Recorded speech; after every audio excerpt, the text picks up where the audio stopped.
ஸ்கூலுக்கு போன குழந்தை சாயங்காலம் ஆயும் திரும்பி வரல அப்படி சொல்லி மகாக்கு தெரிஞ்சதும் பயங்கரமா அப்செட் ஆகி போலீஸ் கிட்ட எல்லாம் கம்ப்ளைண்ட் கொடுக்குறா.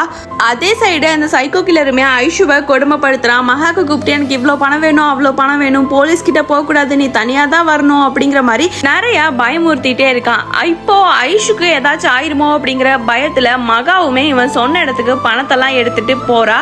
அங்க போய் நின்னுட்டு ஐஷு ஐஷுன்னு மகா கத்துனதுல மயக்கத்துல இருந்த குழந்தை அம்மாவை தேடி எந்திரிச்சு வருது. பட் அவன் மயக்க ஊசி போட்டிருந்ததுனால அங்க இருக்க குழி தெரியாம அதுக்குள்ள விழுந்து அங்கேயே ஐஷு இறந்து போறா. மகா இதுல இருந்து வெளியவே வர முடியாம ரொம்ப கஷ்டப்படுறா. அப்பா கூட இல்லாம ஐஷுவை தனியா வளர்த்திட்டு இருந்திருப்பா.